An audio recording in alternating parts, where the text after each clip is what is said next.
Welcome back. You're listening to another episode of the What is Humans podcast with Shane Strunk and Dennis Kluba. Make sure to follow us on social media, on Instagram at What is Humans podcast, on TikTok at What is Humans podcast, and on YouTube at What is Humans podcast. Today, Shane and I are discussing follow your obsessions. Enjoy.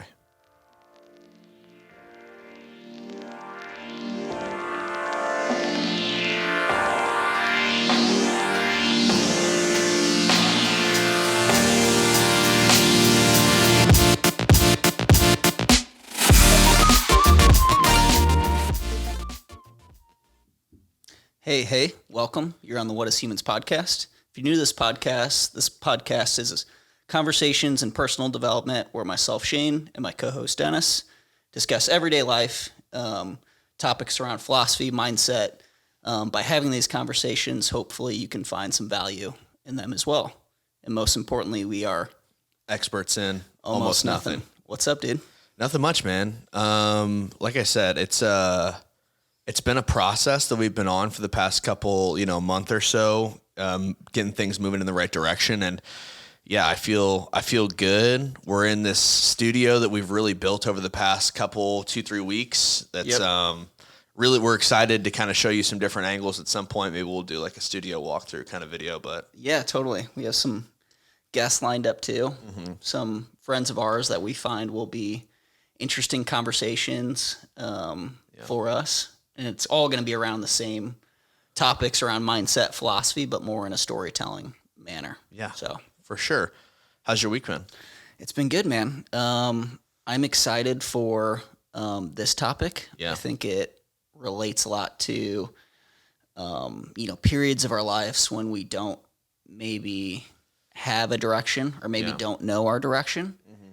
And when you brought this topic to me, I thought it was super relevant and interesting, on the cups of changing things. Yeah, for sure. So basically what we're talking about today is follow your obsession. The place where this came from was we're revisiting this magical blog of Paul Graham that we had only recently heard about like in the past, 2 months. But this blog that he had written was called The Bus Collector Theory for Geniuses.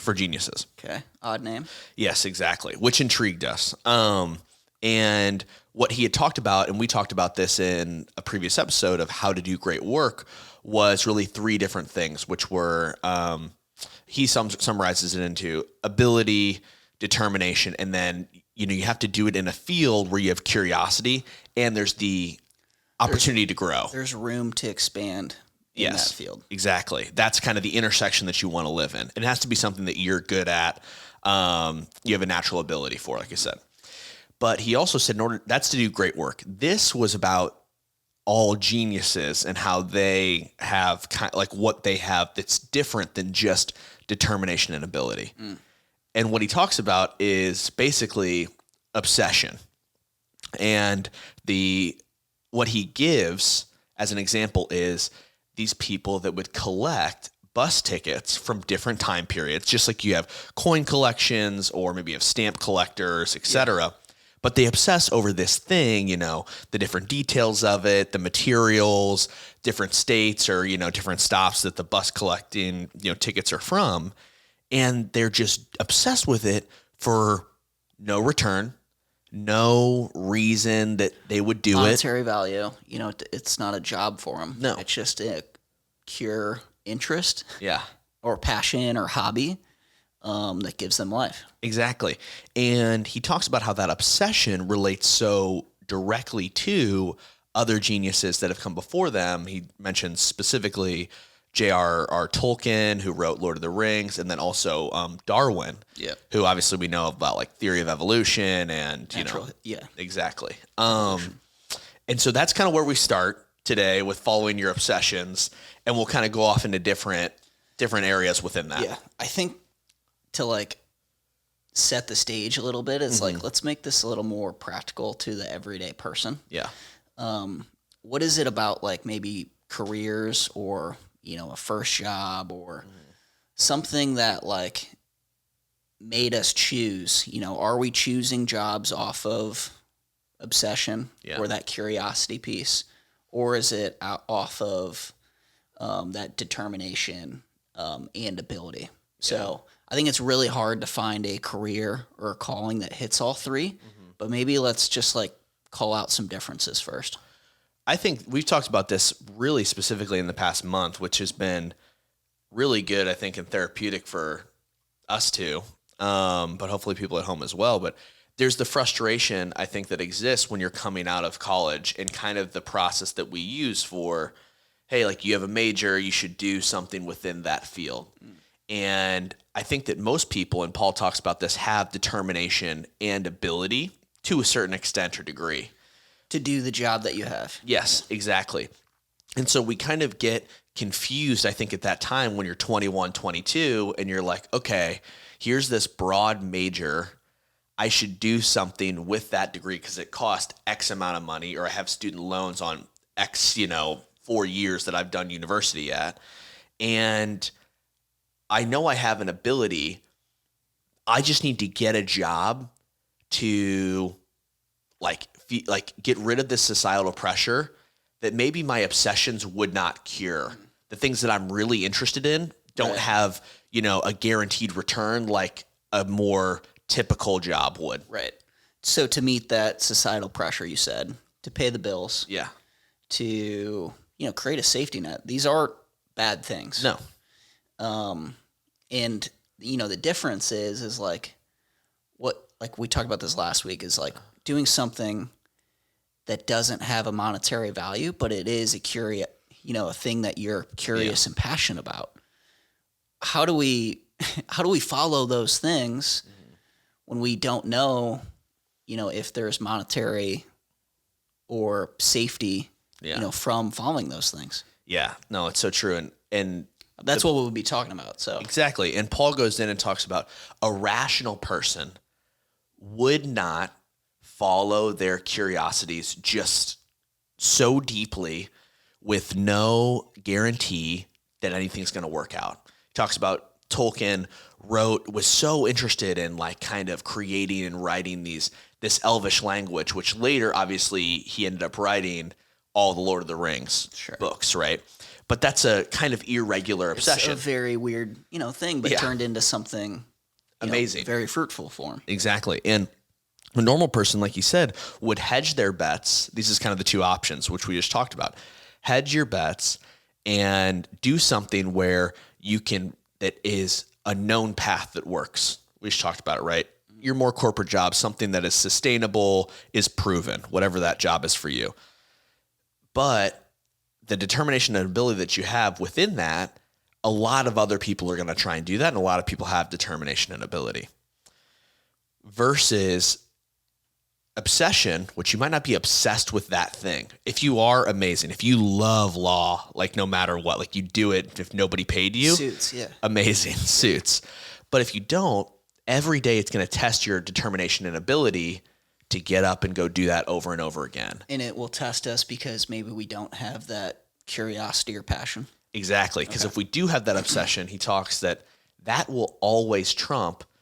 You don't need to be determined or have ability if you're obsessed, because you just will do it. And then your ability will come from like just learning. Yeah. You know what I mean? It's like you don't have to put forth the effort, or it's not like you're working 10 times harder. Mm-hmm. It's just that you're interested and willing to do it versus hey, I'm capable and I'm determined and disciplined. Yeah. But it doesn't mean, since I have those qualities, doesn't mean I'm able to do great work or to be at a genius level because I don't have that curiosity and passion in a field. Yeah. And I think that's kind of the crux that we're at, which I think is such a good conversation for a majority of people. But I feel like us right now in our mid-20s of, okay, you come out of college, you get this job. You're like, I know that I'm a smart, capable individual, good employee, right? That has the smarts and, the ability to be successful. But you're constantly at this battle, I feel like, within yourself of, like, is what I'm doing, do I love it? Am I obsessed every day? Versus the other side, which is you pick something that you like, oh man, you know what I really love is name whatever that thing is for you. And then building around that of, okay, I'm going to go so deep that I become either an expert on it or I figure out a way to monetize that thing. But that's so scary because like Paul talks about in the essay, there is no rational return on investment of that. Yeah. And they're not doing it necessarily for return on investment because you'd always do it because you just love it. Right. So like practically so are we going to be arguing that we should hedge our bets, in curious passions, let's just give me for an example. Yeah. Like I do this podcast, I'm interested in running marathons. So like, should I be hedging my bets in things that interest and drive me? Or should I go all in on one thing so I can get deep enough? I guess that's the question I'm debating. And I think we're in a debate is how do we get deep enough if we hedge our bets? Should we hedge our bets? Should we go all in on one thing? Yeah. That's top of mind for me. Yeah, I think what I'm reading and basically what I've kind of determined in my own mind, and I'm sure you'll have your own opinion on it, is whatever that thing is that you really love, and that doesn't mean that you quit your day job or anything like that. Yeah, no. But whatever gives you life outside of that, it's very similar, and we have such an ability now with global distribution on social media or YouTube. Mm-hmm. Loving that thing and putting that out into the world is your answer to finding that thing that you are obsessed with, you have determination to do, and you have the ability. This is something that I was debating in my own kind of personal thoughts the other day was I called it like maximum capacity, which is, and this is kind of the debate you're talking about, is do you go all in on something that's your obsession or do you kind of hedge your bets and, do this job that's much more tried and true? Sure. I was just thinking in my mind of when you have that 9 to 5 and then you're trying to do something on the side it's like if your 9 to 5 is taxing enough, it'll take away from your mental energy, your emotional energy, and probably your physical too, which makes it difficult to go do your obsession, the thing that you love to do. Versus if you almost do something that is so low energy mentally or emotionally, we're both young right now, so physically isn't a huge issue. It gives you more freedom on the outside to be like, oh, now I'm going to use my brain. Effort and time and energy in something that interests you. And I think that's the biggest trap that we fall into is like you might have a passion or an obsession, but if you work a really difficult 9 to 5 job that requires a lot of brain power or has a crazy commute like you do some days, it's like you get home and you're like, man, I don't even want to, I don't have the energy to do it. And so that for me is the biggest crux of like, okay, this is taking so much energy away from me that it almost is taking away from my obsessions. Yeah. I think this is great, overall decision criteria on how you want to set up your life and how you want to live. It's like if you want to spend more time, with friends and family to balance your work life and your nutrition and say fitness. Yeah. It's like you have to find ways that they complement each other. And it's super important also, and the point we're making is like in our work and passion, if you're trying to find or pursue things that interest you, you have to give it that air so that fire can breathe. Mm-hmm. You have to breathe oxygen into it for it to grow into something that you'd want to. Yeah. If you just let it sit on the side and you don't give it the time of day, it will never be something that you turn into a real meaningful aspect of your life because you aren't giving it the time and energy. Simple as that. And it's interesting because you talked about that, right? It's like that air, that ability to allow your obsessions to flourish and grow. It's like the whole goal, and this has always been my goal and what I really want is, and what Paul talks about is, I've always wanted, you want to do a job where when you come in, you're like pumped to do it. And you're like, there's this inner motivation that's like, man, I just love this. Let's go crush it. And I happen to get paid. Like we're going to get paid to do this. Right. And I think like you look back at people that are greats in different aspects, like, Kobe Bryant or et cetera, they're going back to the gym after they lose a game or something like that. And number one, maybe they're a little pissed off. Maybe they missed a shot or something like that. but also they just like love it. Yeah.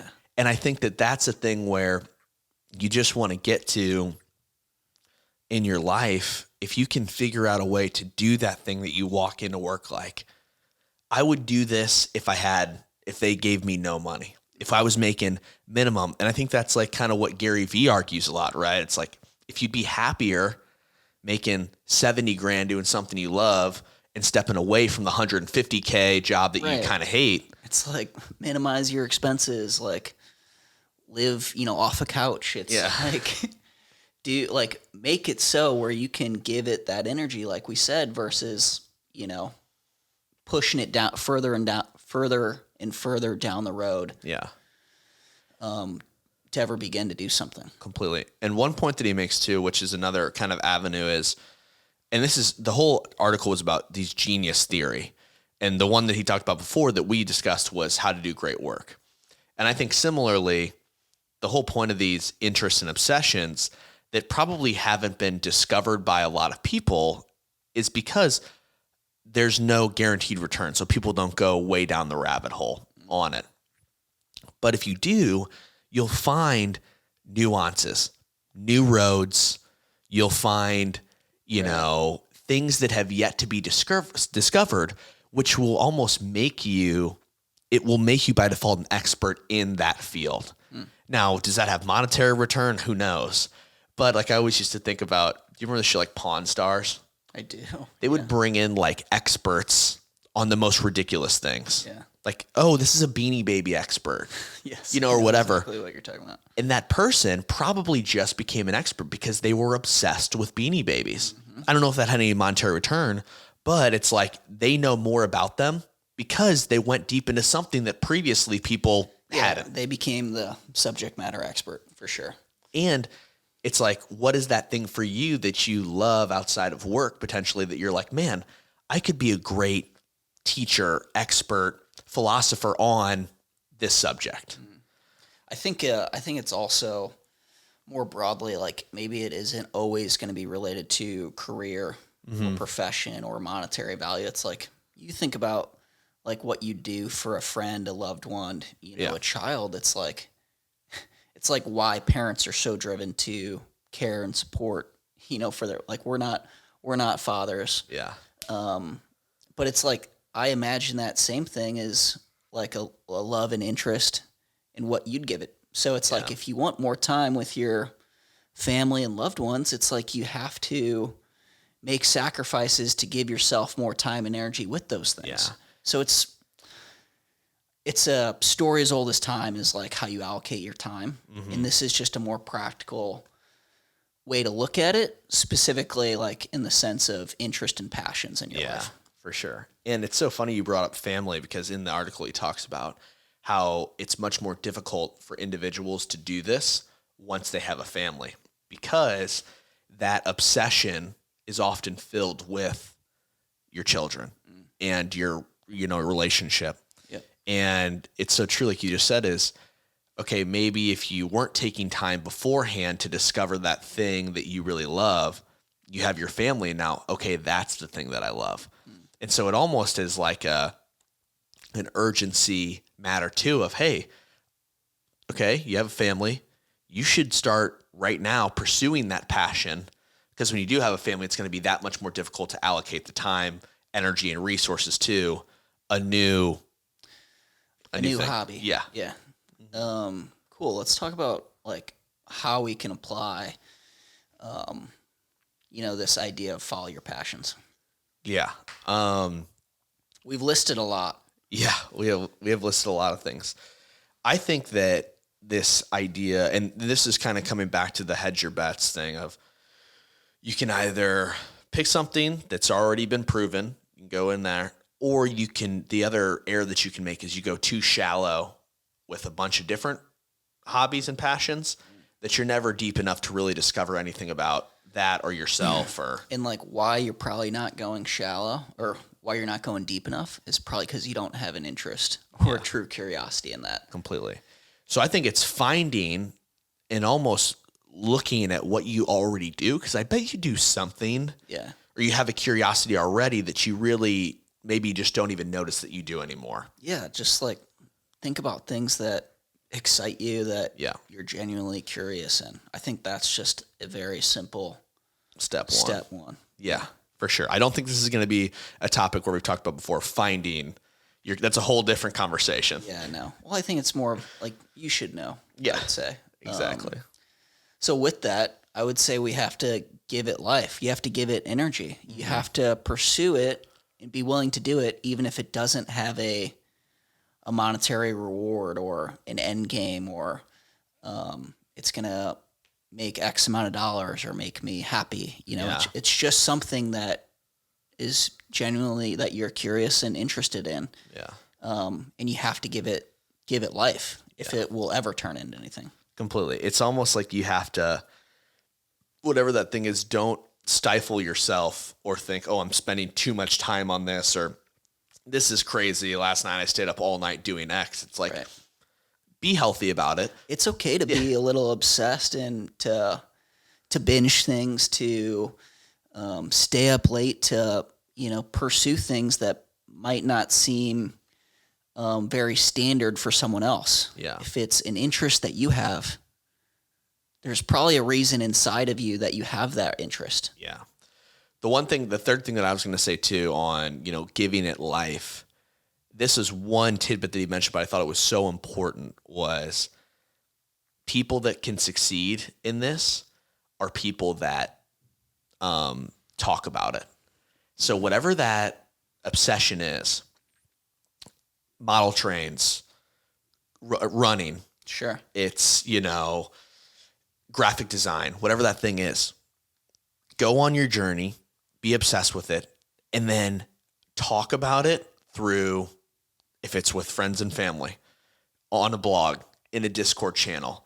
Because he was saying those people that communicate their obsessions will then get feedback on, oh, like, that's really interesting, that works. And you'll also hear from people that'll be like, okay, that's enough.